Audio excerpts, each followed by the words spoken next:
반갑습니다. 제가 이 온누리 성전에 몇 번 섰던 것 같습니다. 이번에 또 오라는 부탁을 받고 저같이 부족한 사람이 또 설 자격이 없습니다 하고 제가 여러 번 손사래를 치고 치다가 또 무대에 설 수밖에 없게 되었을 때 제가 기도했어요. 저는 정말 자격이 없는데 왜 또 하나님 자꾸 서라고 하세요? 라고 제가 기도를 해보니까 마음이 힘든 사람들이 너무 많기 때문에 너의 고백이 단 한 사람만이라도 그 마음을 위로하고 살릴 수 있다면 네가 서야 되지 않겠느냐라는 마음을 저에게 주셔서 서게 되었습니다. 운전을 하면서 오는 내내 제가 만났던 참 마음이 아팠던 기독교인들이 떠올라서 오늘 아침부터 계속 마음에 눈물이 나더라고요. 우리가 이 코로나가 우리의 삶에 너무나 밀접하게 다가온 지가 벌써 2년이 다 되어 갑니다. 참 마음 아프게도 한국의 자살률이 코로나 이후에 참 많이 높아졌고, 그리고 응급실에 자살을 시도해서 실려오는 연령대를 제가 살펴보았더니 20대 청년들이 가장 많더라고요. 어쩌다가 우리 사회가 이렇게 마음 아픈 사람들이 많이 생겨났는지, 또 한편 생각해 보면 우리는 왜 그들 옆에서 손을 잡아주지 못했는지 참 마음이 아프기도 합니다. 그래서 오늘 저는 우리의 몸과 마음 관계를 좀 회복하고, 또 앞으로 우리가 사는 동안 이 제2의 코로나, 제3의 코로나는 계속 올 것이라고 합니다. 그렇다면 이제 우리가 마음 근육도 키우고 또 내 안에 있는 신앙의 힘을 나를 돌보고 내 이웃을 돌보는데 어떻게 써야 할지 고민을 해야 할 것 같습니다. 그래서 제가 상담한 사람들의 사례, 그리고 우리가 기독교인으로서 어떻게 하면 나를 더 잘 보살피고 내 이웃의 치유자까지 될 수 있을지 여러분들과 나누려고 합니다. 저는 더공감 마음학교라는 저희의 작은 자원봉사 모임으로 활동을 시작한 지 9년이 되었습니다. 그래서 전국의 교도소, 소년원, 그리고 미혼모들의 상처 치유에 저희가 많은 일들을 해왔었는데요. 코로나가 오고 나서 또 활동을 못하게 되었어요. 그러고 나서 너무나 마음 아프게도 출소한 후에 또 혼자 아이를 키우다가 정말 누구의 도움도 받지 못하고 외롭게 죽어가는 죽음들도 최근에는 자꾸 발견을 하게 됩니다. 그러면서 제 마음에 너무나 큰 죄책감들이 저를 엄습해오고 참 힘들었습니다. 그래서 저는 요즘 기도하면서 하는 생각이 무엇이냐면, 정신과 의사 그리고 심리 상담사가 중요한 게 아니라 가장 가까이 있는, 나에게 정말 힘들었겠구나, 그랬구나 들어주고 손잡아주는 이웃 중에 치유자가 있는 것이 얼마나 중요한 일인가. 그래서 저는 우리 기독교인들 한 명 한 명이 사람을 살리는 치유자로서의 사명을 감당해야 할 시기가 왔다는 생각을 참 많이 하게 되었습니다. 아주 짧은 시간이지만 이 짧은 강의를 통해서 나 또한 내 가족의, 내 이웃의 치유자가 될 수 있겠구나, 이런 말 한마디면 사람을 살릴 수도 있겠구나, 여러분들 마음에 그런 마음이 전해진다면 제가 오늘 이곳에 잘 온 이유가 될 것 같습니다. 그러면 이야기를 시작해 보겠습니다. 네, 마음과 관계의 회복이라고 오늘의 제목을 정해 보았는데요. 저는 저에게 상담을 오는 분들 중에 크리스천들이 굉장히 많습니다. 제가 새롭게 하소서라는 프로그램에 나간 후로 급증했던 것 같아요. 그런데 그분들을 제가 상담해 보면 참 마음이 아픈 것이 뭐냐면요, 내 마음이 힘들고 우울증이 오고 무기력이 찾아온 것에 대해서 굉장히 죄책감을 느끼고 숨겨야 할 일, 왜 저는 믿음이 없을까요? 누군가는 기도하고 하루 만에 나았다는데 왜 저는 안 될까요? 그리고 내 자녀가 우울증이 이렇게 심한데 부모의 기도가 부족한 걸까요? 제 믿음이 부족한 걸까요? 너무나 죄책감에 시달리면서 우는 크리스천을 많이 만나게 되었습니다. 우선 그 사례들을 좀 같이 볼까요? 네, 저는 신학을 공부하는 박사과정 학생입니다. 유학생활을 하는 동안 시작된 우울증이 점점 깊어집니다. 곧 학위를 따고 한국에 가면 목회자의 길을 가야 하는데 우울증은 낫지를 않습니다. 귀국해서 잘 적응할 수 있을까? 우울증을 앓는 내가 목회를 하고 설교를 해도 될까? 지인들에게, 가족들에게도 숨기게 됩니다. 고민을 하다 보니 자존감은 낮아지고 이렇게 나약한 제 자신이 미워집니다. 우울과 무기력이 심해서 신앙생활을 시작한 지 10년이 되었습니다. 매일 기도하고 찬송하고 말씀을 붙들고 살지만 영성이 부족한 탓일까요? 저는 왜 낫지를 않는 걸까요? 만성 질병을 앓고 있는 걸까요? 좀 나아진다 싶으면 다시 찾아오는 우울과 무기력, 그때마다 죄책감, 수치심이 들고 깊은 좌절감에 빠지게 됩니다. 나는 믿음이 부족하구나. 우울증 하나도 믿음으로 못 이기는구나. 이분은 30대 여성분이십니다. 그 다음 분을 볼까요? 저는 어렸을 때부터 우울증이 있었어요. 정말 부끄럽지만 저는 전도사 사모입니다. 알코올 중독 아버지 밑에서 자라면서 불안과 우울에 시달렸어요. 믿음으로 기도로 마음의 병 하나 못 고치는 제가 사모로서 자격이 없는 것을 알면서도 웃음의 가면을 쓰고 밝은 척 평화로운 척 사역을 하고 있습니다. 죄책감 때문에 우울은 더 심해지는 것 같아요.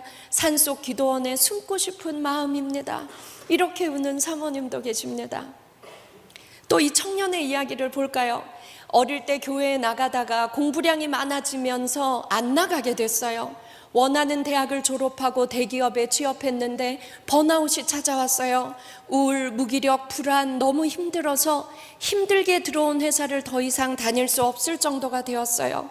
갑자기 어릴 때 다니던 교회가 생각났어요.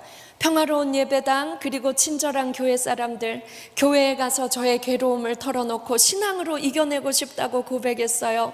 믿고 기도하면 성령님이 단 하루 만에 싹 고쳐주신다. 근데 저는 아무리 기도해도 안 되더라고요. 믿음이 부족하다, 의지가 약해서 그렇다는 말을 듣고 부끄러워서 더 이상 교회에 못 나가게 되었어요. 한 청년의 사연입니다. 여러분, 이렇게 숨어서 울고 있는 우울한 크리스천들이 너무나 많습니다. 그런데 교회에서 이 얘기를 하면 믿음 없는 사람, 의지력 약한 사람으로 치부당할까봐 숨어서 울고 있더라고요. 이들에게 가장 힘든 감정은 죄책감입니다. 죄책감 때문에 자신을 책망하느라 우울증이 더 심해진다는 거죠. 그래서 저는 크리스천들의 우울증 무기력도 이제는 수면 위로 더 올라와서 나 좀 우울해요, 힘들어요, 저를 도와주세요 라고 우리 교회의 교인들에게 도움을 요청하고, 정말 힘들구나, 함께 기도해 줄게, 왜 우울한지, 왜 그렇게 힘든지 말해볼래, 내가 잘 들어줄게, 믿음이 없다고 판단하지 않고 성령님이 하루만 해도 고쳐주는데 기도가 부족한 거 아니냐고 책망하지 않고 손잡아주는 교인들이 많다면 기독교인들의 우울증이 정말 많이 없어지지 않을까라는 것을 제3의 공간인 세상의 상담센터에서 너무나 많이 발견하게 됩니다. 여러분, 이 우울이라는 것은 어떤 것일까요? 믿음이 약해서 오는 병일까요? 의지력이 약해서 오는 병일까요? 여러분, 이 우울이라는 것은 의학적으로 보면 우리가 팔다리가 부러진 것과 똑같은 거예요. 살다가 너무 힘든 시련이 닥쳐와서 결혼에 문제가 생기거나 자식에게 문제가 생기거나 코로나 이후에 기독교인들의 우울증을 보면 경제적인 문제가 너무나 심각해져서 우울증이 온 사례도 많습니다. 살다가 사고를 당한 거죠. 우리가 사고를 당해서 팔다리가 부러지면 어떻게 하나요? 병원에 가서 어떻게 해야 되죠? 네, 기부스도 하고 치료도 받아야 합니다. 그럼 빨리 나을 거예요. 그런데 믿음으로 나을 수 있어. 난 기도로 나아야 돼. 병원에 가지 않고 골방에서 기도만 하면 부러진 뼈가 붙나요? 그렇지 않습니다. 우리가 우울증과 무기력에 대한 어느 정도의 새로운 공부도 필요할 것 같습니다. 우리가 암에 걸리면 또 어떻게 하나요? 약물 치료도 받고 그리고 수술도 받습니다. 그러면서 치료를 병행해 나갈 때 또 우리가 믿음으로 그 회복을 더 빠르게 할 수가 있죠.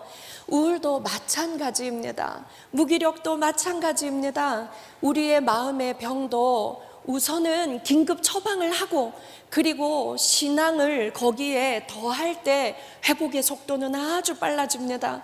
그런데 죄책감 때문에, 잘못된 지식 때문에 골방에 숨어서 혼자 울고 죄책감에 시달리느라 치료 시기를 놓쳐서 극단의 상황으로 가는 경우를 너무 많이 보게 됩니다.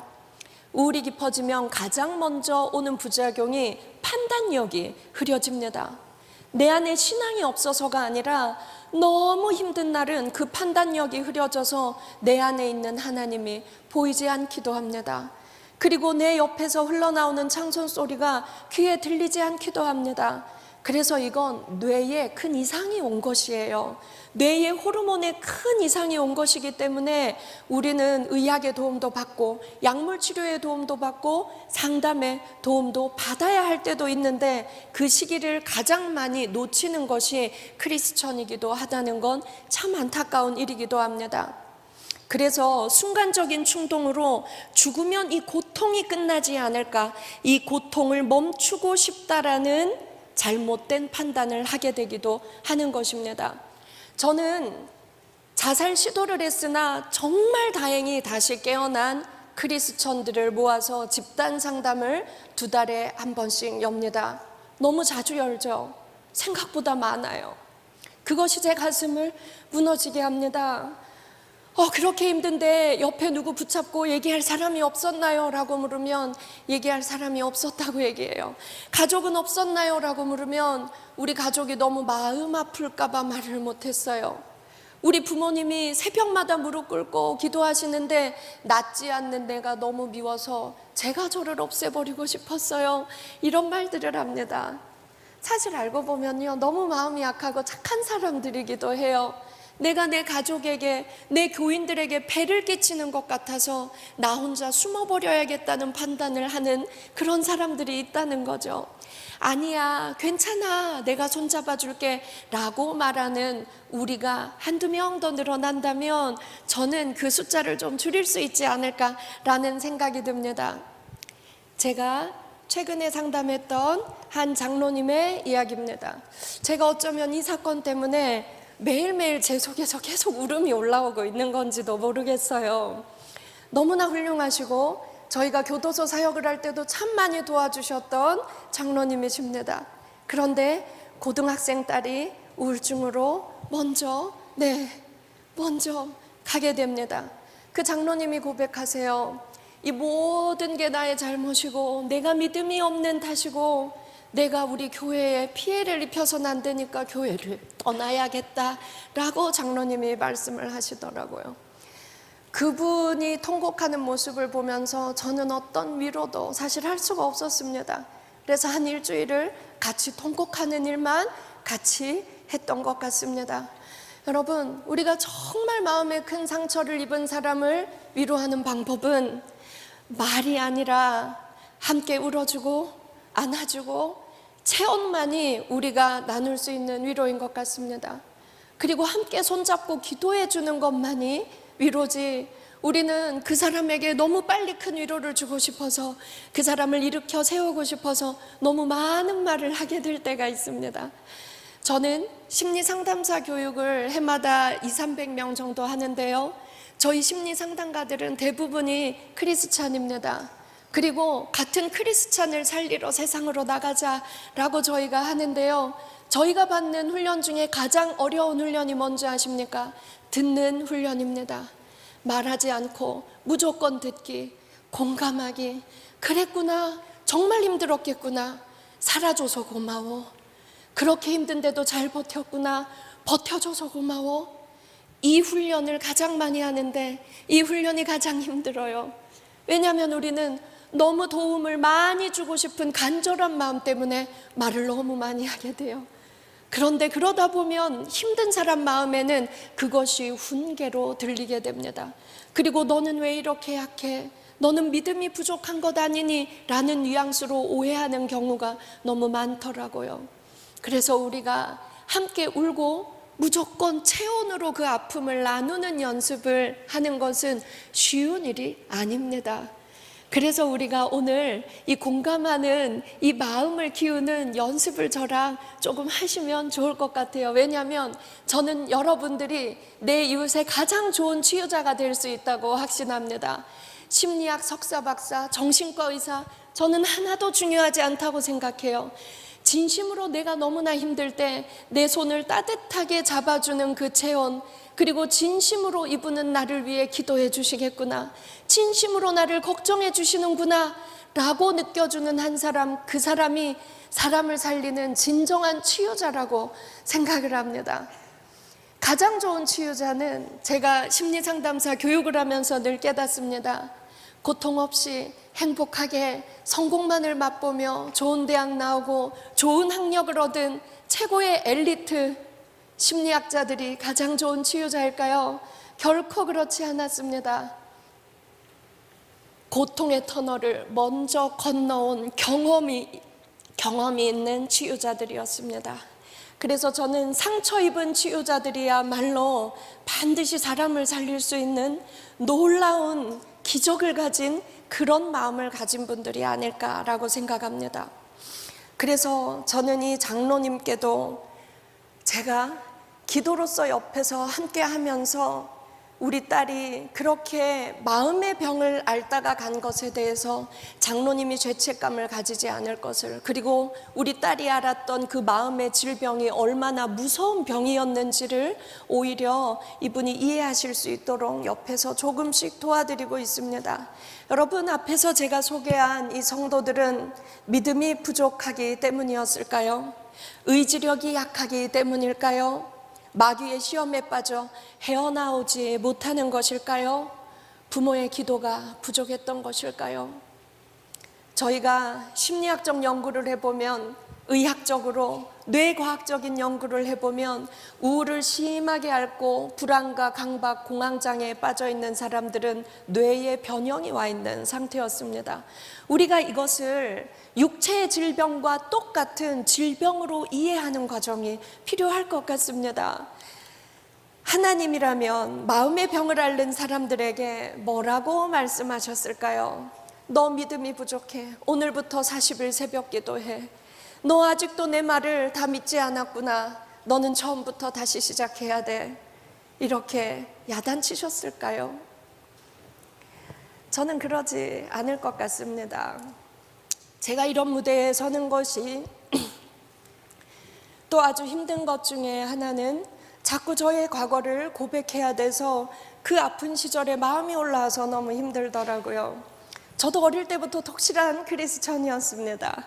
그런데 대학을 오면서 서울에 혼자 와서 서울의 지하방, 서울의 옥탑방을 다 경험했던 것 같아요. 그리고 제가 가장 사랑했던 저희 아버지가 대학교 4학년 때 암투병을 하시다가 갑자기 돌아가셨어요. 돈이 많았다면 해볼 수 있는 치료도 하나도 해보지 못한 채 돌아가셨어요. 저는 하나님과 싸우기 시작했습니다. 하나님을 욕하기 시작했어요. 어려서부터 정말 열심히 믿었는데, 제가 이렇게 힘든데 하나님 도대체 어디에 계세요? 제가 이렇게 외롭고 배고파서 죽음을 생각할 때 하나님은 어디에 계셨어요? 정말 욕하고 투쟁하고 싸웠어요. 그리고 왜 저는 정말 착하게 살았고 신앙생활도 정말 열심히 했는데, 하나님, 제가 10년 넘게 예배 반주했잖아요. 찬양, 율동, 예배인도는 제가 얼마나 열심히 했나요? 근데 하나님 못 보셨어요? 하나님 지금 어디 계세요? 제가 밤을 지새면서 욕하면서 싸웠어요. 그래서 저는 정말 죽음의 고통을 겪고 있는 크리스천들한테 밤새 울면서 하나님과 싸우고 따지라고 저는 말합니다. 그러던 어느 날 아침에 하나님이 저한테 대답해 주셨어요. 함께 이렇게요. 어디에 계셨어요? 함께. 제가 굶을 때 어디에 계셨어요? 함께. 제가 울 때 어디에 계셨어요? 함께 라고 답해 주시더라고요. 그래서 저는 원래 국문학을 했는데요, 그날 이후에 심리학을 하기로 돌아섰던 것 같습니다. 그래서 저처럼 하나님이 저와 함께하지 않고 왜 나에게 이런 시련을 주냐고, 왜 나만 이런 고통을 겪어야 되냐고, 그냥 빨리 하나님 옆으로 빨리 가게 도와주세요 라고 울부짖는 크리스천이 있다면, 그때 외면하셨던 게 아니라 함께 울고 계셨고, 함께 굶고 계셨고, 함께 마음 아파했다는 걸 알려주고 싶었습니다. 그래서 우리도 이렇게 너무 마음이 아파서 빨리 하나님 옆으로 가는 게 더 나을 것 같아요 라고 잘못 판단하는 사람이 있을 때, 아니야, 함께 계셔, 네 옆에 함께 계시대 라고 누군가 말해주면 빠르거든요. 누군가 말해주는 사람이 없으면 저처럼 너무 오래 힘들어 하더라고요. 그래서 저는 여러분들께서 우리가 모두 함께, 아니 딴 데 계셨던 게 아니라 함께 계셨대, 지금도 함께 하신대, 나도 너의 옆에 함께 해줄게 라고 말할 수 있는 상처 입은 치유자가 우리 모두가 되었으면 좋겠다는 생각을 합니다. 요한복음 9장에 나오는 말씀이죠. 예수님은 길을 가시다가 날 때부터 소경된 사람을 보셨다. 제자들이 예수님께, 선생님, 누구의 죄로 이 사람이 소경으로 태어났습니까? 자기 죄입니까? 아니면 부모의 죄입니까? 하고 묻자 예수님이 이렇게 말씀하셨다. 이 사람의 죄도 부모의 죄도 아니다. 이런 일이 일어나게 된 것은 이 사람에게서 하나님의 일이 나타나기 위해서이다. 저를 살렸던 성경 구절 중에 한 구절입니다. 저는 저의 죄인지 저희 부모님의 죄인지를 하나님께 따지고 있었어요. 그런데 어느 날 이 말씀을 저에게 주시더라고요. 박상미, 너에게 하나님의 일이 나타나기 위해서이다. 그래서 제 마음에서 찬양이 흘러나오기 시작했습니다. 주님, 이 낮은 자를 통하여 어디에 쓰시려고 이렇게 초라한 모습으로 만들어 놓으셨나요? 아, 어디에 쓰시려고? 아, 어디에 쓰시려고? 아, 이렇게 초라하지만 어디에 쓰실 때가 있겠구나. 그러면 하나님, 어디에 어떻게 쓰실 건지 지금부터 한번 보여주세요. 어디에 어떻게 쓰실 건지 제가 제 미래에 대해서 기대를 갖고 살아볼게요. 어디에 어떻게 쓰실 건지 제 인생을 통해서 하나님이 보여주세요. 그냥 그렇게 기도했어요. 그런데 하나님께서 저를 심리학 공부를 하게 만드시고 교도소로 보내시고 소년원으로 보내시고 미혼모들 옆으로 보내시더라고요. 그래서 저는 상처 입은 치유자가 무슨 말인지 그때서야 깨닫게 되었습니다. 아, 내가 이 일을 하려면 가족들의 사랑을 받고 그냥 걱정 없이 큰 막내의 삶으로는 안 되는 거였구나. 내가 가족이 아파서 가족이 먼저 죽어서 고통 겪는 사람들을 이해하려면 그래서 우리 아버지를 먼저 보냈을 수도 있겠구나. 아, 내가 가난한 사람들의 마음을 이해하려면 서울의 지하방과 옥탑방을 다 경험해 보아야만 했었던 거였구나. 그때서야 감사합니다. 아멘이 제 마음에서 나오더라고요. 누군가의 삶과 죽음을 나의 잣대로 판단하고 말하는 실수를 범한 저를 용서해 주세요. 상처 입은 영혼과 육신의 고통을 바라보겠습니다. 그 고통을 귀하게 여기겠습니다. 라고 저는 매일 새벽 기도에서 이 구절을 항상 제 입으로 발음합니다. 상담치료 현장에서 하나님의 치유 능력을 저는 정말 많이 경험합니다. 기독교인이라고 믿음이 좋다고 우울증이 찾아오지 않는 것만은 아닙니다. 자녀로 인해서, 경제적인 문제로 인해서, 또 나에게 정말 고칠 수 없는 불치병이 찾아왔을 때 우리는 넘어집니다. 다리가 부러집니다. 그런데요, 여러분, 신앙이 없는 사람이 넘어져서 다리가 부러졌을 때와 신앙이 있는 사람이 부러졌을 땐 다른 것 같았습니다. 같은 암을 겪더라도 신앙이 없는 사람과 신앙이 있는 사람은 정말 달랐습니다. 그래서 저는 우울증, 무기력, 공황장애, 아주 마음에 깊은 병을 앓는 사람들을 상담할 때 첫날 물어보는 게 있습니다. 혹시 신앙이 있으십니까? 물어봅니다.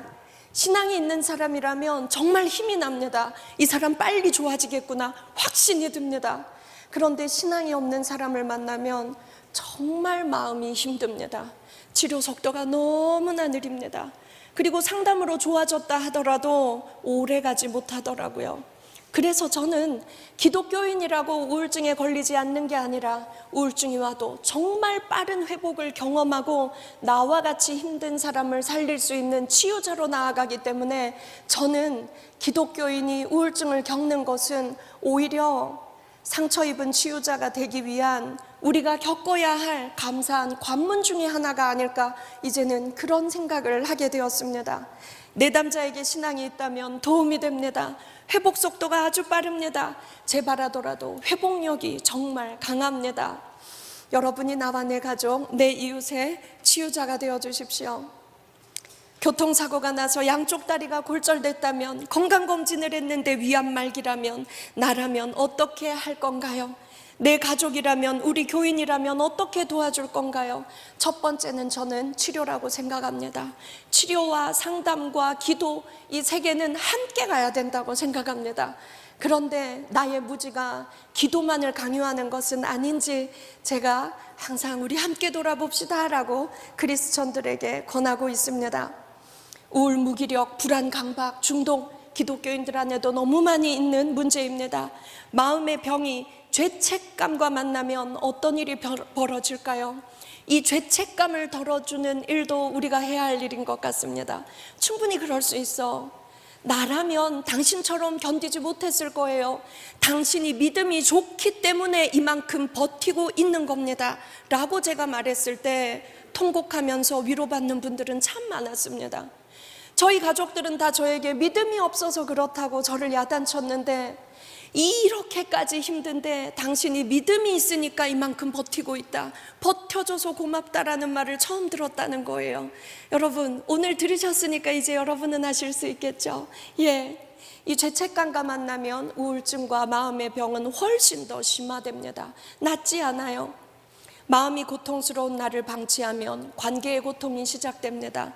그래서 여러분들이 내 가족을 정말 사랑하고 내 교인들을 정말 사랑한다면 내 마음이 힘들어서, 내 마음이 무너질 때 빨리 나를 일으키고 회복하는데 모든 힘을 다하셔야 합니다. 여러분, 내 마음이 지옥일 때 내 가족에게, 내 이웃에게 좋은 말이 나오던가요? 나오지 않지요? 맞아요. 우리가 내 이웃과 내 가족을 감싸 안으려면 내 마음의 행복이 넘쳐야 합니다. 맛있는 거 있을 때 누가 먼저 먹어야 해요? 내가 먼저 먹어야 해요. 자녀들에게 양보하지 마세요. 내가 먼저 먹어야 해요. 꼭 사고 싶은 옷이 있어요. 한 달에 한 번은 꼭 나에게 사줘야 해요. 내 마음에 기쁨이 넘쳐야 타인을 담을 수 있는 그릇에 용량이 생깁니다. 그래서 여러분, 나를 돌보는 걸 1순위로 하고 나의 행복을 1순위로 하는 그런 삶을 우리가 살았으면 좋겠습니다. 마음이 고통스럽고 나의 의지로 몸과 마음을 움직이기 힘든 때는 의학 상담의 도움을 받으면서 기도해야 된다는 것 우리가 꼭 기억하죠.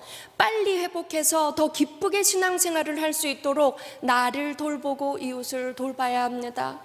지금 온라인으로 수백 명의 또 우리 크리스천들이 참여하고 있는 걸로 아는데요, 진짜 마음이 힘든 사람들은 이렇게 성전에 나와서 앉지를 못합니다.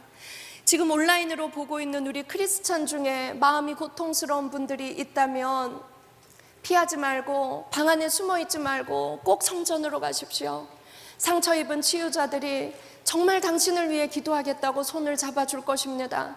나에게 상처가 되는 말을 한, 판단하는 말을 한 그런 교인이 혹시 있습니까? 괜찮아요. 그 교인이 전체 교인은 아닙니다.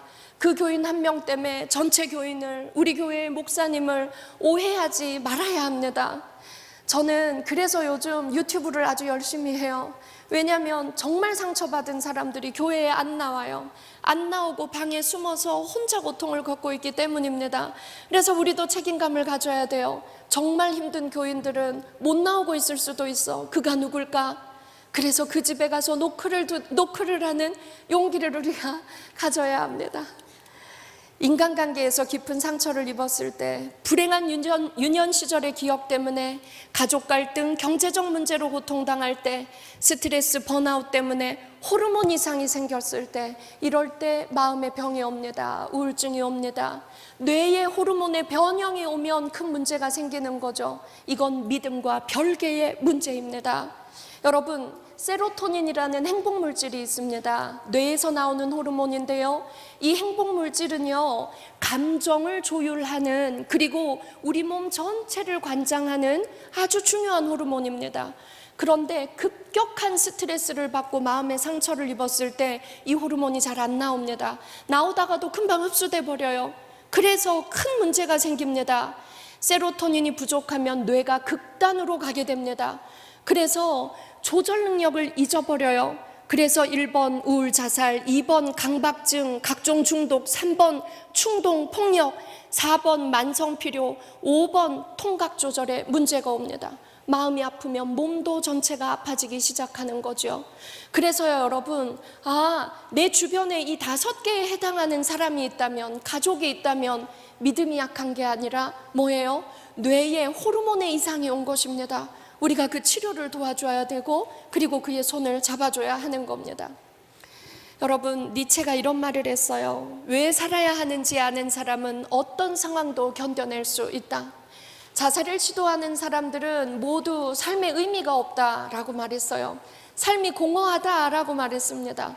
그래서 이웃에 함께 있는 치유자인 우리들은 그 사람이 자기의 삶의 의미를 발견할 수 있도록, 그리고 너무 힘들어서 잘 듣지 못하는 하나님의 음성을 잘 들을 수 있도록 우리가 안내를 해줘야 합니다. 삶의 의미를 찾는 건 생존의 문제이기 때문입니다. 우리가 왜 살아야 하는지, 생명의 의미를 발견하면 삶의 질문이 바뀝니다. 저는 상담을 하면서 질문이 바뀌는 사람들을 매일 발견하고 있습니다. 왜 나에게 해결하기 힘든 시련이 닥쳐오는 걸까요? 라고 울던 사람들이 주변에 따뜻한 손을 잡아주고 대화하는 사람을 만나서 왜 살아야 하는지 의미를 발견하고 나면 질문이 바뀝니다. 삶이 나에게 기대하는 게 뭘까요? 미래로 초점이 옮겨가는 거죠. 하나님이 이 낮은 자를 통하여 어디에 쓰실지 제 미래를 기대해 보겠습니다 라는 고백으로 나아가게 됩니다. 니체가 또 이런 말을 합니다. 나를 죽이지 못한 것은 나를 더 강하게 만들 것이다. 성도님들도 그런 경험이 있으시죠? 내가 살면서 겪었던 너무나 큰 고통들, 그러나 지나고 보니 건너오셨죠? 그 고통의 강을 건너오면서 성장한 나를 발견하셨죠? 그리고 우리가 얻은 것은 믿음이었습니다. 그 고통의 강을 건넌 후에 우리의 믿음은 더 깊어졌을 거예요. 그 고통이 우리를 죽이지 못했기 때문에 오늘 이 성전에서 우리가 만났습니다. 그렇다면 나를 죽이지 못한 것이 나를 더 강하게 만든다는 걸 체험하셨죠? 그럼 이제 내 이웃의 손을 잡고 이렇게 말해줄 수 있을 때가 된 것이었습니다. 바울이 로마에 있는 그리스도인들에게 보낸 권면의 말 가운데 나오는 말씀이죠. 왜 교도소에 가서 그 나쁜 죄인들과 함께 하나요? 왜 소년원에 가서 그 나쁜 애들과 함께 하나요? 착한 애들 좀 도와주지. 저한테 오히려 저희의 봉사활동을 부정적으로 보시는 분들도 계십니다. 그런데 인생의 가장 큰 사고를 만나서 교도소와 소년원에 있는 그분들을 만나보면 인생의 가장 큰 고통을 경험한 분들이기도 했는데요, 공통점이 있었습니다. 나를 위해 기도해주는 부모가 없었다는 공통점이 있습니다. 그래서 저는 우리가 가서 그들의 손을 잡아주고 그들이 만나보지 못했던 기도하는 부모의 역할을 우리들이 해야 되지 않을까라고 생각했습니다.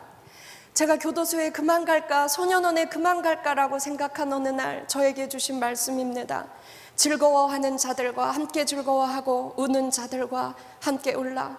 근데 너는 왜 즐거운 곳만 가고 싶니? 왜 우는 자와 함께 우는 일은 이제 하기 싫니? 라고 저에게 물으셨던 것 같습니다. 저는 자살 시도를 한 경험이 있는 사람들에게 묻습니다. 2달에 한 번 집단 상담을 한다 그랬죠. 다시 자살을 시도하지 않은 이유가 무엇인가요? 하고 묻습니다. 사람들이 깜짝 놀랍니다. 왜일까요? 자살 시도를 한 번 했던 사람들은 2번, 3번 또 하는 경우가 대다수이기 때문입니다. 다시 시도하지 않았기 때문에 저와 만나서 상담하고 있는 거죠. 한 번 시도했으면 2번, 3번은 쉬운데 왜 다시 자살 시도를 하지 않았어요? 라고 제가 묻습니다. 그러면 한 명씩 답합니다. 제가 죽으면 저희 부모님이 너무 많이 우실 것 같아서요. 제가 죽으면 저희 목사님이 너무 슬퍼하실 것 같아서요.